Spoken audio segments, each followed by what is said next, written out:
hello, hello, hello, hello, hello, hello, hello, hello, hello, hello, hello, hello. J'espère que vous allez tous très bien, que vous avez passé une très bonne semaine, une très bonne semaine, une très bonne semaine, une très bonne semaine. Moi ça allait personnellement, voilà, j'ai terminé mes examens écrits, demain j'ai mon oral d'anglais donc j'ai un peu profité. Là demain c'est la dernière ligne droite, après j'ai plus rien et j'attendrai juste les résultats donc voilà, je suis contente. Voilà, pour vous j'espère que ça c'est bien, enfin, que le boulot ça se passe bien, l'école ça se passe bien et que vous profitez tout simplement. Si vous avez eu des examens, bah, j'espère que ça s'est bien passé pour vous et je croise les doigts pour vous. J'espère que vous aurez votre année ou votre diplôme. Si vous avez des examens là prochainement, bah, j'espère que ça va bien se passer. Je croise aussi les doigts pour vous et j'espère que vous irez détendu. Alors je sais c'est facile de dire ça mais soyez le plus détendu possible. Voilà, donc j'espère que ça se passera bien pour vous. Donc aujourd'hui nous nous retrouvons pour une nouvelle vidéo comme chaque dimanche. Donc aujourd'hui ce sera une vidéo lecture chuchotée. Voilà, donc j'ai pris un livre, c'est logique. Pourquoi je me bug à chaque fois? C'est un roman policier thriller. Donc trigger warning.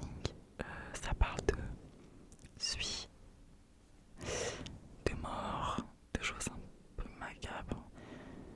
Et on est directement mis dans le bain. Donc il n'y a pas de préface, d'introduction. Ça se passe directement. Parce que le livre, je l'avais lu l'année dernière. Enfin l'été dernier. Et enfin, on rentre directement dans le bain. Donc pour les personnes qui sont pas à l'aise avec ce thème, je sais pas si on peut dire ça comme un thème quoi, mais bref. Bah, il y a d'autres vidéos sur ma chaîne YouTube, donc voilà. N'hésitez pas à aller voir. Qu'est-ce que je voulais dire d'autre? Avant de commencer, j'ai créé un compte TikTok ASMR. Donc pour les gens qui ont TikTok, n'hésitez pas à aller vous abonner. Voilà, je vous mettrai le lien en description.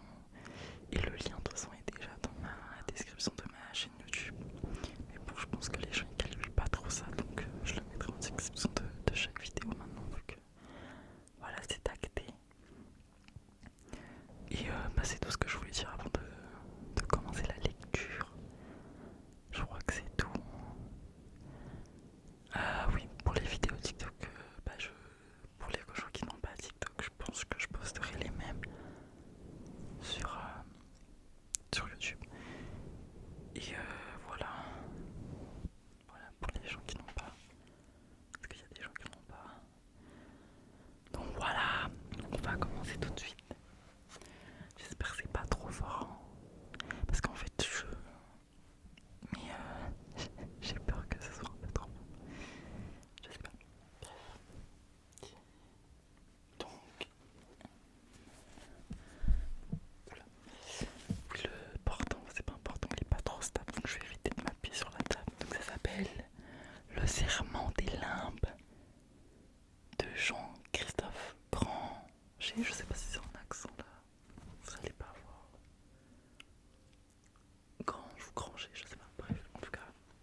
plongée. Les odeurs d'antiseptiques provenant de la double porte fermée se mêlaient à la chaleur et me collaient la nausée. Les questions se bousculaient dans ma tête. Qui l'a découvert? Le jardinier. Il a repris le corps dans la rivière près de la maison. Il l'a repêché in extremis.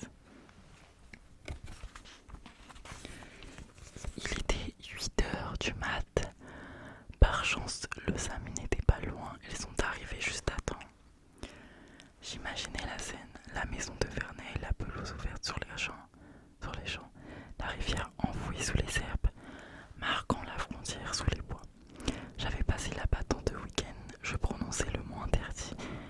Qui a parlé de suie?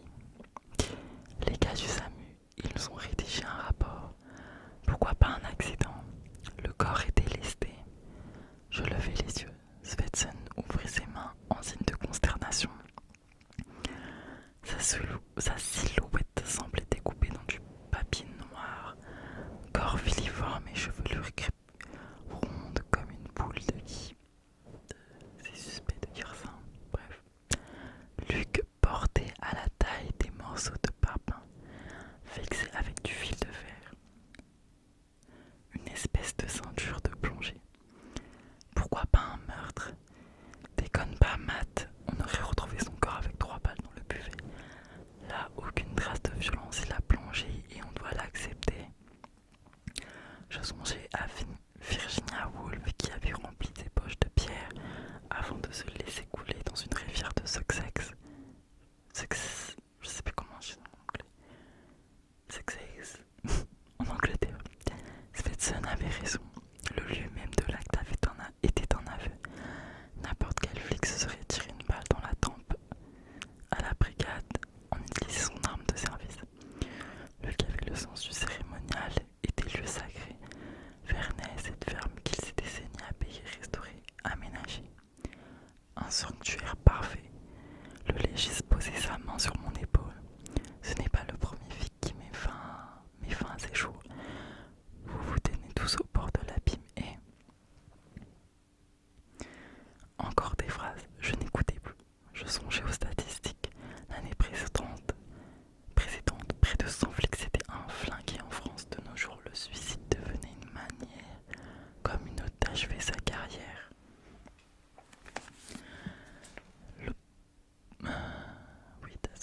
L'obscurité du couloir me paraissait s'approfondir. Odeur d'éther, chaleur étouffante. Depuis combien de temps n'avais-je pas parlé avec Luc? Combien de mois avaient passé sans le moindre échange? Je regardais Svensson. Et toi, qu'est-ce que tu fous là? Il eut un mouvement d'épaule. On m'a apporté un macabé à la râpée, un casseur qui a une attaque en plein cambriolage. Les gars qui me l'ont ramené revenaient de l'hôtel-Dieu. Ils m'ont parlé de Luc. J'ai tout lâché pour venir. Après tout, mes liens peuvent attendre. En écho à ces paroles, j'entendis la voix de Foucault, mon premier de groupe qui m'avait téléphoné 1 heure plus tôt. Luc s'est foutu en l'air. La migraine montait sous mon crâne.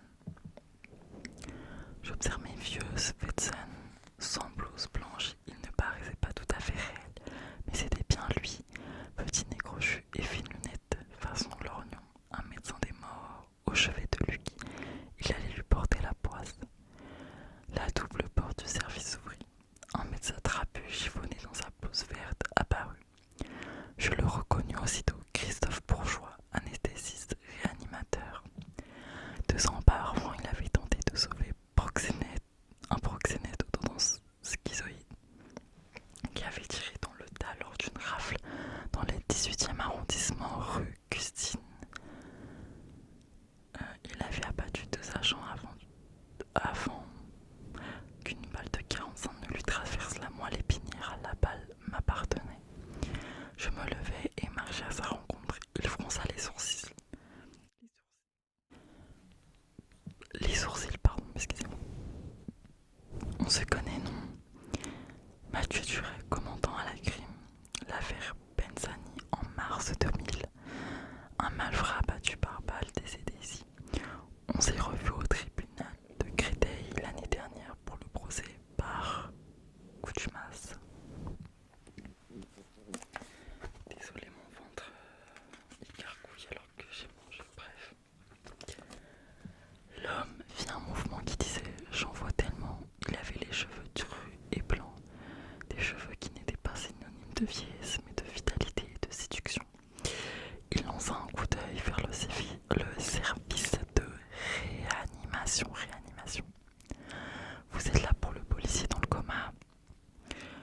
Soubera, c'est mon meilleur ami.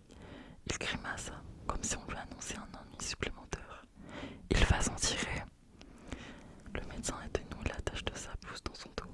C'est déjà un miracle que son cœur soit reparti, souffla-t-il. Quand on l'a repêché, il était mort. Vous voulez dire que... Mort clinique. Si l'eau n'avait pas été si froide, il n'y aurait rien eu à faire, mais l'organisme s'est mis en hypothermie, ralentissant l'irrigation du corps. Les gars de Chartres ont une présence d'esprit incroyable. Ils ont tenté l'impossible en réchauffant son sang. Et l'impossible a marché. Une vraie résurrection. Comment? Svetson, qui s'était rapproché, intervint. Je t'expliquerai. Je le fusillai du regard. Le médecin regardait sa montre. Je n'ai pas vraiment le temps là. Ma colère explosa. Mon meilleur ami est en train d'agoniser à côté. Alors, je vous écoute. Excusez-moi, fit le toupie avec un sourire. Pour l'instant, le diagnostic n'est pas complet. On pratique des tests pour évaluer la profondeur de son coma. Physiquement, comment va-t-il? La vie a repris son cours, mais on ne peut absolument rien faire pour le réveiller. Et s'il se réveille, on ne sait pas dans quel état il sera. Tout dépend des lésions cérébrales. Votre ami a traversé la mort, vous comprenez? Son cerveau restait sans oxygène, ce qui a sans aucun doute provoqué des dégâts. Je vais changer de... Il existe plusieurs types de coma, non?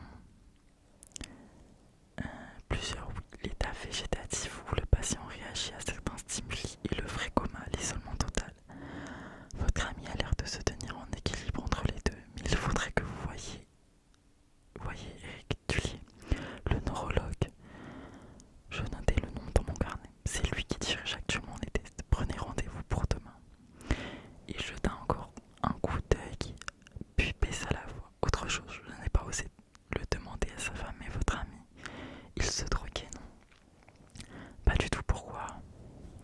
On a remarqué des traces de piqûres dans le pli du coude. Il suffit peut-être un traitement. Son épouse dit que non. Elle est catégorique. Le médecin ôta sa blouse puis me tendit la main. Cette fois, il faut que j'aille. On m'attend dans un autre service. Je répondis au geste vis-à-vis et vis les portes s'ouvrir à nouveau. Laure, la femme de Luc, portait elle aussi une blouse de papier et une charlotte foncée autour du front. Elle chancelait plus qu'elle ne marchait. Je me précipitai. Elle recula, comme si ma voix en ma présence lui faisait peur. Son expression était froide, indéchiffrable. Laure, si tu as besoin de quoi que ce soit, Elle refusait d'un signe de tête. Elle n'avait jamais été jolie, mais à cet instant, elle ressemblait à un spectre. Sympa. Elle murmura d'un ton précipité. Hier soir, il nous a dit de rentrer sans lui. Il voulait rester à Vernay. Je sais pas ce qui s'est passé. Je sais pas. Son murmure devint inaudible. J'aurais dû la prendre dans mes bras, mais j'étais incapable d'une telle familiarité. Ni maintenant, ni jamais. Je dis au hasard.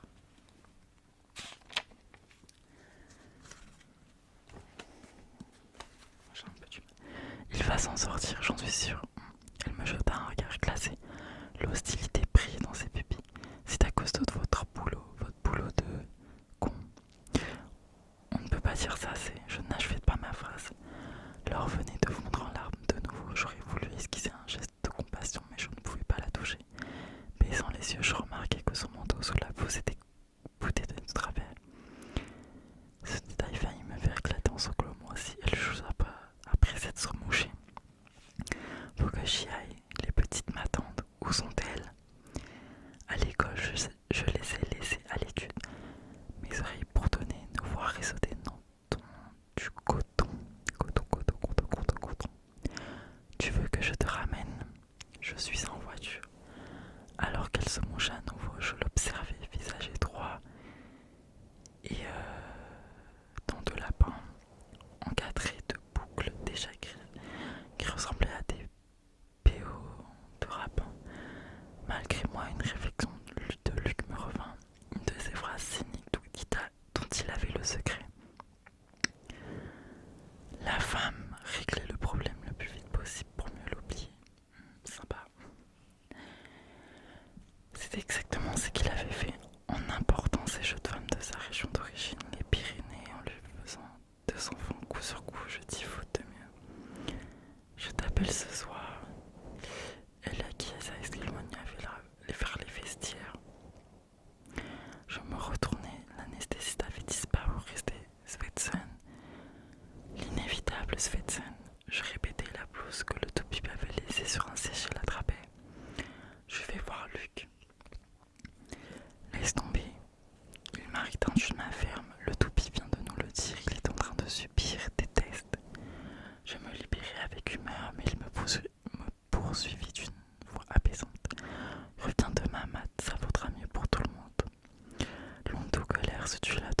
Svetson avait raison, je devais laisser les médecins faire leur boulot.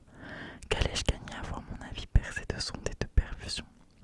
Je saluai d'un geste le légiste et descendis l'escalier. Mon mal de crâne reculait. Sans même y penser, je pris la direction du centre médico-carcéral, là où l'on place les suspects blessés et les drogués en manque, puis m'arrêter, redoutant soudain de croiser un flic de ma connaissance. Pas question d'entendre des condoléances larmoyantes ou des paroles de compassion. Je m'orientai vers le hall d'entrée principale. Sur le seuil, j'attrapai mon paquet de camel sans filtre et allumai une clope avec mon gros zippo. J'inhalai la première bouffée à pleine gorge. Mes yeux tombèrent sur l'avertissement placardé sur le paquet. Fumer peut entraîner une mort lente et douloureuse. Je tirai quelques taffes adossées à la grille, puis me dirigeai à gauche vers le cœur de mon existence, le 36 quai des Orfèvres. Soudain, je me ravisai et tournai à droite vers l'autre pivot de ma vie, la cathédrale Notre-Dame. Ok, je vais lire un autre chapitre.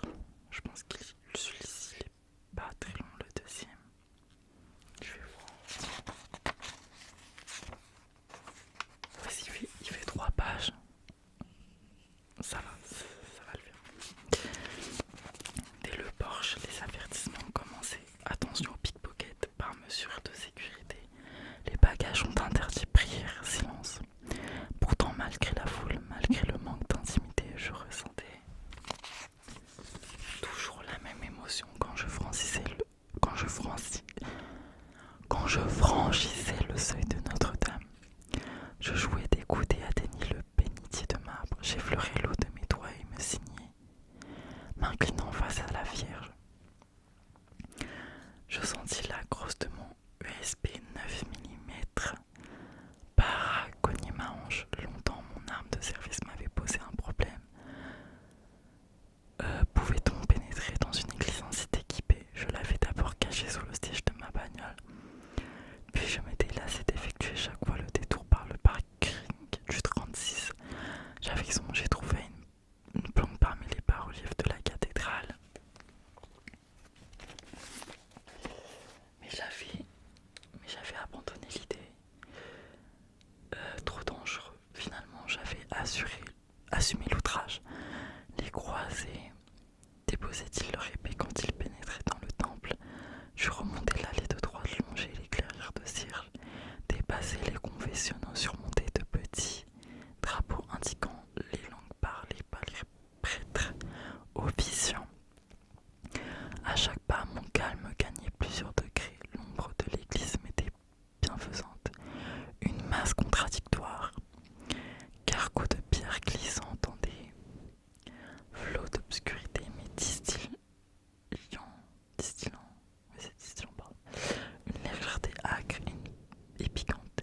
S'il des effluves dans des odeurs de cire, de la fraîcheur du marbre.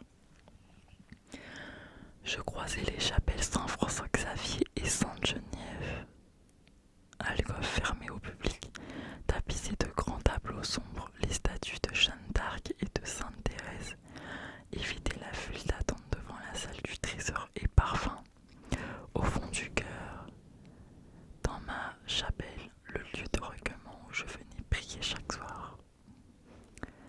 Notre-Dame de cette douleur, quelques bancs à peine éclairés, un autel sur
du personnage le plus original de Saint-Michel de Cèze. Un moulin à paroles arrogant, sarcastique, mais consumé par une voix incandescente. On était au premier mois de l'année scolaire 1981-1982. Luc, 3e B, avait déjà 2 années du collège de Cèze derrière lui, grand, décharné comme moi. Il s'agitait à coups de gestes fébriles, hormis la taille et notre voix, nous partageons aussi un nom d'apôtre, pour lui celui de l'évangéliste que Dante surnommait le scribe, parce que son évangile est le mieux décrit. Le mieux écrit, pardon. Moi de Matthieu, le douanier, le gardien de la loi qui suivit le Christ et retranscrivit chacune de ses paroles. Les points communs s'arrêtaient là. J'étais né à Paris dans un quartier chic du 16e arrondissement.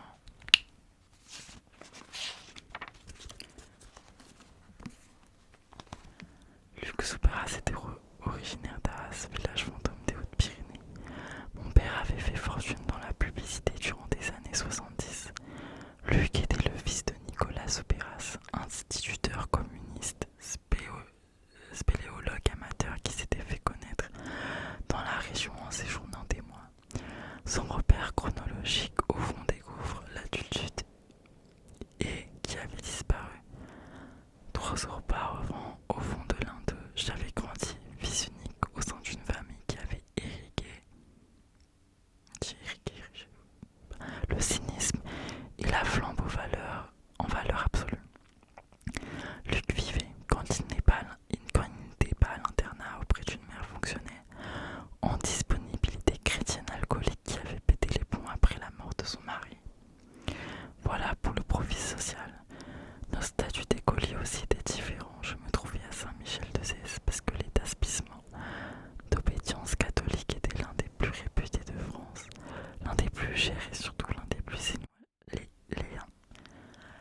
des plus éloignés de Paris.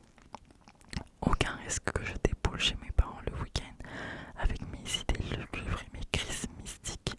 Luc y suivait sa scolarité parce qu'il avait bénéficié, en tant qu'orphelin, d'une bourse des jésuites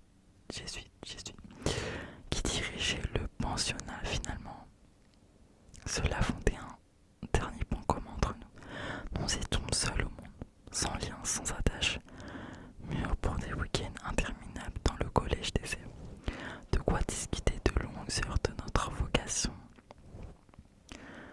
On se plaisait à rembourser nos révélations respectives.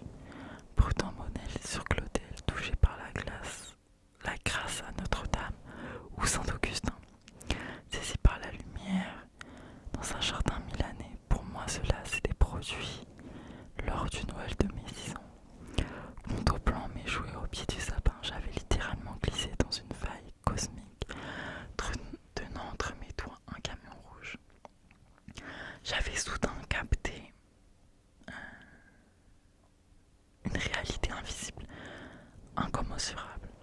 Derrière chaque objet, chaque détail, une trouée dans la dalle du doigt réel qui recelait un mystère et un appel. Je devinais que la vérité est dans son mystère même, et surtout, si je ne possédais pas encore de réponse, j'étais au début du chemin et mes questions constituaient déjà une réponse. Plus tard, je lirai Saint-Augustin, la foi cherche, l'intellect trouve. Bon, le chapitre n'est pas terminé, mais en fait je me rends compte que il est long. Désolé. Donc on va s'arrêter là. Je pense que je ferai une deuxième vidéo aussi